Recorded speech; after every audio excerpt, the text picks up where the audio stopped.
First Suma గారు ఎప్పుడు anchor అనగానే అవును, సుమ గారు ఈజ్ లెజెండ్. అసలు ఆవిడని ఢీ కొట్టే వాళ్ళే లేరు, ఇంకా తర్వాత రారు కూడా. నన్ను అడిగితే చాలా మనస్ఫూర్తిగా చెప్పగలుగుతాను నేను ఈ మాట. నిలబెట్టింది కదా అవును, 25 years 28 years నాకు తెలిసే అవును. నిలబెట్టినప్పుడు అది ఆటోమేటిక్ గా వస్తుంది. అండ్ యాజ్ అ ఉమెన్ గా కూడా తను ఫ్యామిలీని డీల్ చేయడం కానీ, వాళ్ళ మదర్ ని చూసుకోవడం కానీ, వాళ్ళ ఇన్లాస్ ని చూసుకోవడం కానీ, కొడుకు కెరియర్ ని సెట్ చేయడంలో కానీ, ఆవిడ మొన్న సినిమా మోగ్లీ అప్పుడు ఆవిడ ఎంత పర్సనల్ గా అందరికి మెసేజెస్ పెట్టారు. ఇది సినిమా గురించి ఏదైనా స్టోరీ పెట్టండి, లేదా ఏదైనా ట్వీట్ పెట్టండి. దట్ ఇట్ సెల్ఫ్ ఆవిడ ఎక్కడ ఇంకా రోజు రోజుకి ఎనర్జీని పెంచుతూనే వస్తున్నారు, కానీ ఎక్కడ తగ్గట్లేదు ఆవిడ. అండ్ అంత ఎనర్జీ ఎక్కడి నుంచి వస్తుంది అనిపిస్తుంది నాకు. మేబీ అసలు గాడ్ గిఫ్టెడ్ అంటారు కదా, సో అట్లా నిజంగానే ఇన్బిల్ట్ ఎనర్జీ ఆవిడకి. కొంతమందికి అలా ఉంటది, అలా ఫ్లో అలా వచ్చేస్తా ఉంటది. పొద్దున్నే 5:30కి లెగుస్తుంది నాకు తెలుసు. ఎందుకంటే అప్పటి నుంచి కూడా అన్ని చేసేసి మళ్ళీ ఏయో చేస్తా ఉంటది, కొత్త కొత్త నేర్చుకోవడం కోసం విపరీతంగా కష్టపడుతుంది. అంటే ఉమెన్ అబ్బా. స్టార్ మహిళకి వెళ్ళాను ఒకసారి నేను. ఆన్ టైం 1 o'clock అయిందంటే చాలు, ఆవిడ ఎక్కడున్న ప్లాస్టిక్ చైర్ వేసుకుని నాప్కిన్ వేసుకుని శుభ్రంగా ఆవిడ ఫుడ్ ఆవిడ టైంకి తినేస్తారు. అన్నీ కూడా పంక్చువల్. అవును. ఇంకొక విషయం చెప్పిన, ఇప్పుడు నువ్వు చెప్తుంటే నాకు 2 hours ముందెళ్ళి నేను ప్రోగ్రామ్ ముందు అంటే నాకు భలే సుమ గారు గుర్తొచ్చారు.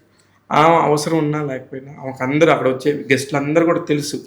అయినా సరే 2 hours ముందు వచ్చి శిల్పకళా వేదికలు అయి ఉండొచ్చు, ఎక్కడైనా సరే ఆమె చేసే షో ముందు 2 hours ముందు వచ్చి రాసుకుంటూనే ఉంటారు. ఎక్కడ ఏ వర్డ్ వస్తుందో, పెద్ద పెద్ద సినిమాలు పెద్ద పెద్ద వాళ్ళ మధ్యలో ఇబ్బంది పడకూడదని మీరు కూడా నెక్స్ట్ జనరేషన్ కి రెడీ అయిపోయింది. శ్రవంతి గారు, గీతా భగత్, మంజుష, వింధ్య, మీరందరూ కూడా నెక్స్ట్ ఆ కొమ్మకి నెక్స్ట్ జనరేషన్ కి మీరే. అవును, దేవుడి దయ వల్ల అందరికి రోజు పని ఉంది. ఉన్న మా నలుగురికి సుమ గారి తర్వాత ఇక్కడ అంటే మన ప్రెస్ మీట్స్ లో చెప్తున్నారు, రోజు మా అందరికి ఒక్కొక్కటి ఇచ్చినా మా అందరికి నెల నిండా పనులు ఉన్నాయి. చాలా హ్యాపీ అనిపిస్తుంది నాకు. నేను ఎక్కువ మంజుష గారిది ఫాలో అవుతాను, ఆవిడ చెప్పే విధానం సేమ్. నాకు మొన్న గీతా భగత్ గారి ఇంటర్వ్యూ జరుగుతుంటే కూడా గీత గారు కూడా అదే చెప్తున్నారు, మంజుష ఇంట్రో చాలా బాగా చెప్తుంది. అవును అవును. ఓకే.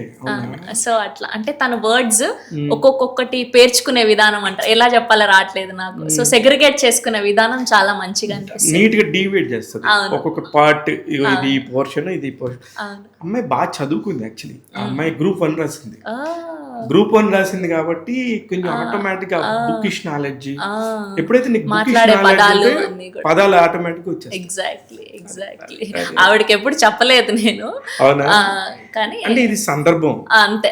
ఇప్పుడు దిస్ ఇస్ యాంకర్ తో ఒకటి జరుగుతుంది కాబట్టి యాంకర్ తో ఇష్టాగోష్ఠి లాగా జరుగుతుంది. ఇంకా స్పోర్ట్స్ అంటారా, ఇంకా అసలు వింధ్య గారి తర్వాత ఇంకెవరున్నారంటే ఎవరు లేరు నిజంగా కదా. అసలు ఆవిడ కూడా అసలు ఎక్కడి నుంచి ఎక్కడికి, అసలు మా మ్యూజిక్ లో చేసినప్పుడు అప్పుడు భార్గవ్తో ఏదో మార్నింగ్ షో ఏదో చేసేవాళ్ళు సాటర్డే సండే, అప్పుడు చూసాను నేను. అప్పటి నుంచి అసలు వాట్ ఎ బ్యూటిఫుల్ జర్నీ అసలు.